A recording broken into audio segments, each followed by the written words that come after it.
Hi everyone, welcome to step up guide. इस video में हम जानेंगे अबाउट नोबेल प्राइज 2020 किन किन लोगों को दिया गया और साथ ही इसके कुछ बेसिक इंफॉर्मेशन एंड कुछ फैक्ट्स जो कि वेरियस एग्जाम्स के लिए बहुत ही इंपॉर्टेंट है। तो चलिए शुरू करते हैं। तो नोबेल प्राइज दिया जाता है on the name of Alfred Nobel, जो कि एक स्वेडिश केमिस्ट, इंजीनियर और साथ ही एक इंडस्ट्रियलिस्ट थे। और उन्हीं के नाम से हर साल 6 कैटेगरीज में नोबेल प्राइज दिया जाता है। अब हम जान लेते हैं अबाउट अल्फ्रेड नोबेल। तो अल्फ्रेड नोबेल ने डायनामाइट का आविष्कार किया था। हालांकि इसके रिसर्च के दौरान उन्होंने अपने भाई को भी खो दिया था। जैसे कि हम लोग जानते हैं, हर महान आविष्कार के पीछे कुछ बलिदान होते हैं जो कि उस व्यक्ति के जीवन को बदल देता है। अल्फ्रेड नोबेल ने भी अपने मरणोपरांत अपने प्रॉपर्टी के कुछ पोर्शन को हर साल जो भी दुनिया के प्रगति और शांति के लिए काम करे उन्हें देने का फैसला किया, जिसे अब हम नोबेल प्राइज नाम से जानते हैं। फर्स्ट टाइम नोबेल प्राइज दिया गया 1901 में। तब के कैटेगरीज थे केमिस्ट्री, लिटरेचर, पीस, फिजिक्स और मेडिसिन में। हालांकि 1968 में स्वीडिश सेंट्रल बैंक ने इकोनॉमिक साइंस के ऊपर भी नोबेल प्राइज देने का फैसला किया, क्योंकि उस साल 300 एनिवर्सरी था उस सेंट्रल बैंक का। तो फर्स्ट टाइम 1969 में नोबेल प्राइज इन इकोनॉमिक्स दिया गया। तो फर्स्ट रिसीवर्स थे नोबेल प्राइज इन इकोनॉमिक्स के Ragnar Frisch and Jan Tinbergen. Nobel prize basically 6 categories में दिया जाता है: केमिस्ट्री, लिटरेचर, पीस, फिजिक्स के ऊपर, मेडिसिन और इकोनॉमिक्स के ऊपर। हालांकि जो royal Swedish academy of science है वो लोग केमिस्ट्री, फिजिक्स, साथ ही इकोनॉमिक साइंस एंड मेडिसिन और साथ ही लिटरेचर के ऊपर नोबेल प्राइज देते हैं। और जो नॉर्वेजियन नोबेल कमिटी है वो लोग नोबेल प्राइज इन पीस में वो लोग देते हैं। That means Nobel prize in peace दिया जाता है नॉर्वेजियन नोबेल कमिटी के द्वारा। अब हम कुछ फैक्ट्स जान लेते हैं अबाउट नोबेल प्राइज। तो first youngest person ever receive Nobel prize थे मालाला यूसुफजाई, जिनको मिला था 17 साल के उम्र में इन द ईयर 2014 में। और उनको कैटेगरी में दिया गया था under Nobel peace prize. Oldest person ever receive Nobel prize is John B Goodenough. उनको 97 इयर्स में नोबेल प्राइज दिया गया था in chemistry in the year 2019। और only person to win more than one unshared Nobel prize are Linus Pauling, और उन्होंने receive किया था ट्वाइस। फर्स्ट इन 1954 में इन केमिस्ट्री और साथ ही 1962 में इन पीस। अब जान लेते हैं मल्टीपल नोबेल प्राइज विनर्स के बारे में। तो first multiple Nobel prize winners थे मैरी कुरी, जिनको की नोबेल प्राइज इन फिजिक्स मिला था इन द ईयर 1903 में, और 1911 में भी फिर से नोबेल प्राइज इन केमिस्ट्री मिला। Second international committee on off the red cross, जिनको नोबेल प्राइज इन पीस मिला था इन द ईयर 1917, 1944 और 1963 में। Third United Nations high commissioner for refugees, जिनको ट्वाइस नोबेल प्राइज अवार्ड किया गया in the category of Nobel peace prize in the year 1954 और 1981 में। Married couples to receive Nobel prize are Marie Curie and Pierre Curie. हालांकि उनको 1903 में in physics ये award दिया गया। इस साल नोबेल प्राइज इन फिजिक्स 3 लोगों को दिया गया: रोजर पेनरोस, रेनहार्ड गेंजल और एंड्रिया गेस को। रोजर पेनरोस एक यूके बेस्ड मैथमेटिकल फिजिसिस्ट है जिनका जन्म कोलचेस्टर यूके में हुआ है।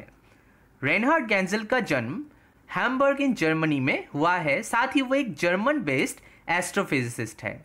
और तीसरे हैं एंड्रिया गेस, जो कि एक अमेरिकन एस्ट्रोनॉमर, साथ ही प्रोफेसर ऑफ एट UCLA, जो कि एक centre for studying black hole, उसके डिपार्टमेंट ऑफ फिजिक्स के एक लेक्चरर है।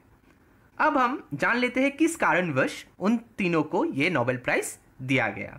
सो रोजर पेनरोज को मिला for the discovery that black hole formation is a robust prediction of the general theory of relativity. और रेनहार्ड गेंजेल और एंड्रिया गेस को दिया गया for the discovery of a supermassive compact object at the centre of our galaxy, जिसको उन लोगों ने नाम दिया सेजिटेरियस ए। इसको हम थोड़े इजीली जान लेते हैं। तो ये है हमारा मिल्की वे गैलेक्सी।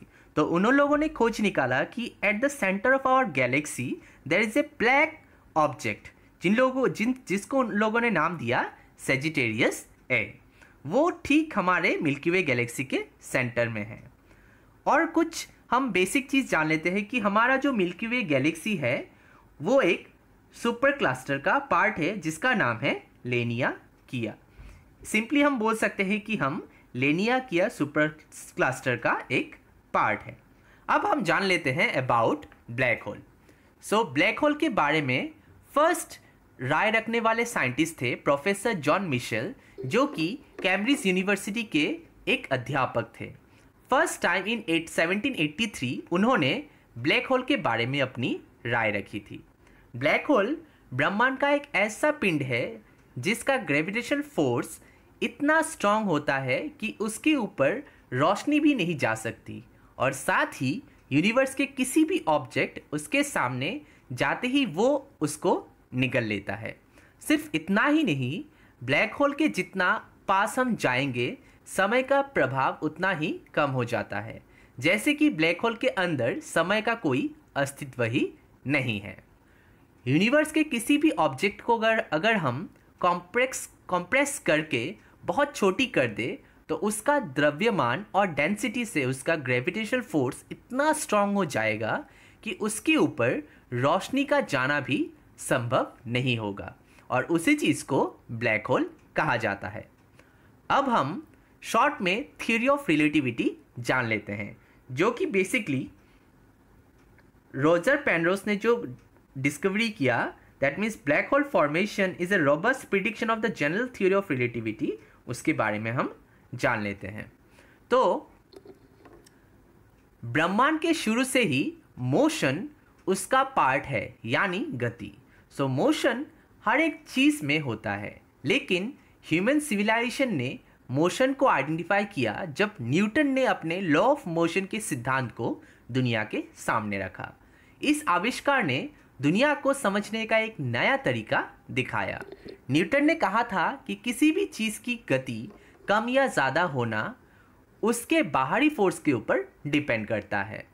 लोगों ने इस कॉन्सेप्ट को समझा, लेकिन अब ये एक प्रॉब्लम आ गया कि इस गति का निर्धारण कैसे किया जाए। तो इसका निष्कर्ष ये लगाया गया कि गति का निर्धारण उसके ऊपर किया जाएगा कि वो किसके सापेक्ष है। इस बात को एक एग्जाम्पल के साथ समझते हैं। मान लीजिए आप एक ट्रेन में 40 किलोमीटर पर आवर के स्पीड से जा रहे हो। तब अगर आप बाहर देखेंगे तो बाहर की हर चीज़ भी सेम स्पीड से गुजरती नजर आएगी, लेकिन ट्रेन के अंदर की चीज़ स्थिर रहेगी। तो प्रॉब्लम है कि ट्रेन की गति की किसके अनुमान, दैट मीन्स अनुमान के ऊपर निर्भर किया जाए। जवाब था कि दोनों अपने अपने जगह पर सही है। इसका मतलब यह है कि गति निरपेक्ष नहीं सापेक्ष है। पृथ्वी घूम रही है पर हम स्थिर है, और साथ ही हम देख सकते हैं कि सन स्थिर है पर वो अपने गैलेक्सी के चक्कर लगा रही है। लेकिन न्यूटन के इस लॉ को चुनौती मिली जब मैक्सवेल ने के लॉस को इम्प्लीमेंट करके पाया गया कि दुनिया में एक ऐसा चीज़ है जिसका गति सापेक्ष नहीं बल्कि निरपेक्ष है, और उसका मान स्थिर है, और वो है लाइट, और उसका स्पीड है 3 लाख किलोमीटर पर सेकेंड। लेकिन लाइट की गति स्थिर है, दैट मीन्स एब्सोल्यूट है, यानी कांस्टेंट है। एल्बर्ट आइंस्टाइन ने बताया नेचर अपने फंडामेंटल लॉस को टूटने नहीं देता बल्कि इनका बचाव करता है। उसका एक एग्जाम्पल है कि जैसे कि लाइट की गति स्थिर होती है। नेचर अपने लॉस को ब्रेक ना हो इसके लिए वो स्पेस एंड टाइम को भी बदल देती है। तो इस सिद्धांत के ऊपर आइंस्टाइन ने the law that means the theory of relativity की खोज की थी। अब हम नेक्स्ट प्राइज के बारे में जानते हैं, जो कि है नोबेल प्राइज इन केमिस्ट्री, जो कि दिया गया इमानुएल कारपेंटर और साथ ही जेनिफर ए डॉडना को for the development of a method for genome editing. Emmanuelle Charpentier जो कि एक फ्रेंच प्रोफेसर है, साथ ही एक माइक्रोबायोलॉजिस्ट और एक जेनेटिक, साथ ही एक बायोकेमिस्ट्रियन भी है। नेक्स्ट है जेनिफर डॉडना जो कि एक अमेरिकन बायोकेमिस्ट है, साथ ही एक प्रोफेसर है at the university of California. अब हम जान लेते हैं about genome editing. So genome editing और जीनोम इंजीनियरिंग और जीन एडिटिंग बेसिकली एक टाइप है जेनेटिक इंजीनियरिंग का, in which DNA that means deoxyribonucleic acid को इंसर्ट, डिलीट या मॉडिफाइड और रिप्लेस किया जाता है in the genome of the living organism में। इस मेथड को पायनियर किया गया इन द ईयर 1990s को। Genome editing with engineered nucleus, that is all three major classes of enzymes. These enzymes are zinc finger nucleases, साथ ही transcription activator like effector nucleases और साथ ही इंजीनियर्ड मेगा न्यूक्लियसेस, जो कि select किया गया as a nature method in the year 2011 में as the method of the year. Next tool है CRISPR-Cas9 सिस्टम, जो कि 2015 में एक ब्रेक थ्रो सेलेक्ट हुआ बाय द साइंस। अब हम जान लेते हैं अबाउट दिस CRISPR-Cas9 सिस्टम को, जिसके कारण इन दोनों को नोबेल प्राइज इन केमिस्ट्री दिया गया। सो CRISPR-Cas9 एक ऐसा जीन एडिटिंग टूल है जिसकी मदद से हम किसी भी ऑर्गेनिज्म के जीन को प्रिसाइसली एडिट कर सकते हैं। CRISPR का मतलब बेसिकली है C stands for clustered, R stands for regularly, I stands for interspaced, S stands for short, P stands for palindromic और R stands for repeats। यानी कि इसका फुल फॉर्म है clustered, regularly, interspaced, short, palindromic, repeats। इस CRISPR basically एक bacterial defence mechanism के द्वारा develop किया गया है। बैक्टीरिया को डिफेंस मैकेनिज्म चाहिए ताकि वो लोग वायरस से खुद को डिफेंड कर सके उसके शरीर के कुछ एंजाइम्स को यूज़ करके। और यही टेक्निक अगर हम किसी और ऑर्गेनिज्म में यूज़ करना शुरू कर दे तो उसको कहते हैं CRISPR-Cas9 जीन एडिटिंग टेक्निक। ये लगभग डिस्कवर हुआ था इन द ईयर 1987 को, मगर इसको वर्क में लाया गया in the year 2012। Next award दिया गया फॉर मेडिसिन एंड और फिजियोलॉजी। सो फर्स्ट साइंटिस्ट है हार्वे जे ऑल्टर, सेकंड है माइकल हॉक्टन, साथ ही थर्ड है चार्ल्स एम राइस। हार्वे जे ऑल्टर बेसिकली एक अमेरिकन मेडिकल रिसर्चर है, साथ ही एक वायरोलॉजिस्ट है और साथ ही एक फिजिशियन है। सेकंड जो कि है माइकल हॉक्टन, जो कि एक ब्रिटिश बॉर्न कैनेडियन साइंटिस्ट है। एंड थर्ड है चार्ल्स एम राइस, जो कि एक अमेरिकन वायरोलॉजिस्ट है at the professor at the Rockefeller university in New York, और इनको दिया गया for the discovery of hepatitis C. अब हम हेपेटाइटिस के बारे में जानते हैं। सो हेपेटाइटिस बेसिकली है एक इन्फ्लेमेशन ऑफ द लीवर, यानी कि लीवर सूज जाता है। हेपेटाइटिस बेसिकली 5 टाइप्स के होते हैं, hepatitis A, hepatitis B, hepatitis C, hepatitis D और साथ ही हेपेटाइटिस ई। याद रखिएगा आज तक ओनली हेपेटाइटिस सी का ही वैक्सीन नहीं बना, यानी कि अदर 4 टाइप ऑफ हेपेटाइटिस के लिए वैक्सीन अवेलेबल है। और एस्टिमेटली कहा जाता है कि हेपेटाइटिस बी और सी के कारण दुनिया में लगभग 400 मिलियन केसेस होते हैं ऑन हेपेटाइटिस डिजीज, और एस्टिमेट कहा जाता है कि 1.4 million people die worldwide for hepatitis every year.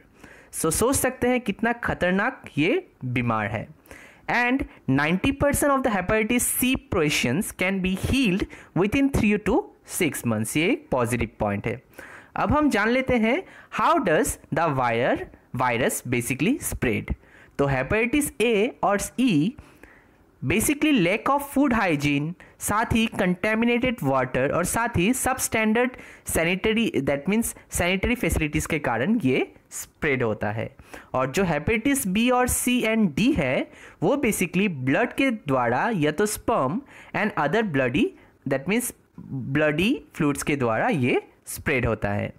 अब ये जो हेपेटाइटिस सी है वो बेसिकली एक ब्लड बॉर्न इन्फेक्शन है, साथ ही ये ट्रांसमिट होता है sexually, although no one is sure how often that happens and the people with HIV और other sexually transmitted diseases can be at increased risk of infection. Clear? Next prize है Nobel prize in literature. So ये दिया गया Louise Clerk को for her unmistakable poetic voice that with austere beauty makes individual existence universal। अब हम उनके बारे में कुछ जान लेते हैं। तो बेसिकली वो एक अमेरिकन पोएट है जो कि 2020 में नोबेल पीस प्राइज वोन किए हैं, साथ ही पुलित्जर प्राइज विनर भी है and she become the 16th woman to win the Nobel prize in literature and 2014 में उनको as a national book award भी दिया गया। साथ ही वो एक पोएट्स एंड एसेसिस्ट भी है और उनका जन्म न्यूयॉर्क सिटी में इन द ईयर 1943 में हुआ। तो कह सकते हैं कि एट द एज ऑफ 77 उनको नोबेल प्राइज इन लिटरेचर दिया गया। इसके अलावा उन्होंने बहुत सारे बुक भी लिखे हैं। For example the house of marshland, the Trump of एचलिस and अरारत और साथ ही द वाइल्ड इरिस, जिनके लिए उनको पुलित्जर प्राइज भी दिया गया। नेक्स्ट प्राइज देख लेते हैं नोबेल प्राइज इन पीस, जो कि दिया गया वर्ल्ड फूड प्रोग्राम को for its effort to combat hunger को कॉम्बैट, साथ ही for its contribution to bettering conditions for peace in conflict affected areas and for acting as a driving force in efforts to prevent the use of hunger as a weapon for war and conflict। जिससे कि hunger को as a weapon use ना हो इन war and conflict areas में। अब हम world food programme के बारे में कुछ जान लेते हैं। So world food programme basically food assistance branch है ऑफ द यूनाइटेड नेशंस और साथ ही ये दुनिया का सबसे बड़ा ह्यूमैनिटेरियन ऑर्गेनाइजेशन है जो फोकस करता है हंगर और साथ ही फूड सिक्योरिटी के ऊपर। और ये फाउंड किया गया था इन द ईयर 1961, जिसका हेडक्वार्टर है इन रोम और इसके ऑफिसेस है इन नियरली 80 कंट्रीज में। And according to the official data this world food programme food assistance to average 91.4 million people in 83 countries each year। और साथ ही in 2019 it reaches increased to 97 million people in 88 countries, largest in 2012 and 2/3 of its activities conducted in the conflict area। और साथ ही वो लोग जो काम करते हैं बेसिकली वो लोग कॉन्फ्लिक्टेड एरियाज में ही सर्विस प्रोवाइड करते हैं। और in addition to emergency food aid this world food programme जो कि फोकस करता है on the relief and rehabilitation, साथ ही development aid and special operation which makes food system more resilient against climate change and political instability के कारण।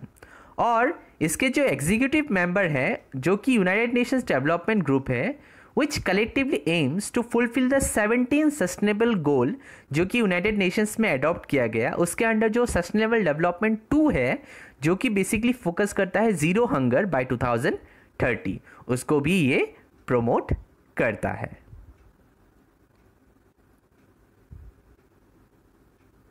Next award है Nobel prize in economics जो कि दिया गया पॉल आर मिलग्रॉम और साथ ही रॉबर्ट बी विल्सन को। पॉल आर मिलग्रॉम का जन्म डेट्रॉइट यूएसए में हुआ था, साथ ही वो एक professor of humanities and science है at the university of Stanford जो कि यूएसए बेस्ड है। रॉबर्ट बी विल्सन जिनका जन्म जेनेवा यूएसए में हुआ है। साथ ही वो एक प्रोफेसर है at the management and Emirates at the Stanford university, जो कि एक यूएस बेस्ड यूनिवर्सिटी है। अब हम जान लेते हैं किस कारण उन लोगों को इकोनॉमिक्स में नोबेल प्राइज़ दिया गया। So for improvements to auction theory and invention of new auction format. So नीलामी का एक नया थ्योरी बनाने के लिए, साथ ही वो लोगों ने मिलकर एक नया ऑक्शन फॉर्मेट डिज़ाइन किया है। अब हम ऑक्शन सिस्टम को थोड़ा जान लेते हैं, जो कि एक न्यू ऑक्शन फॉर्मेट है जो कि इन दोनों के द्वारा बनाया गया है। तो नीलामी या कह सकते हैं खरीद का परिणाम 3 कारकों पर निर्भर करता है। पहला है नीलामी का नियम या प्रारूप, क्या बोलियां खुली या बंद है, नीलामी में प्रतिभागी कितनी बार बोली लगा सकते हैं, विजेता किस कीमत का भुगतान कराता है, अपनी बोली या दूसरी सबसे ऊंची बोली का। दूसरा कारक नीलामी की गई वस्तु से संबंधित है, क्या प्रत्येक बोली लगाने वाले के लिए ये एक अलग मूल्य है या वे उसी तरह से वस्तु को महत्व देते हैं। और तीसरा कारक अनिश्चितता यानी कि अनसर्टेनिटी की चिंता कराता है, वस्तु के मूल्य के बारे में विभिन्न बोलीदाताओं के पास क्या जानकारी है। तो नीलामी सिद्धांत का उपयोग करके ये स्पष्ट कराना संभव है कि ये 3 कारक बोलीदाताओं के रणनीतिक व्यवहार और इस प्रकार नीलामी की परिणाम को कैसे नियंत्रित कराते हैं।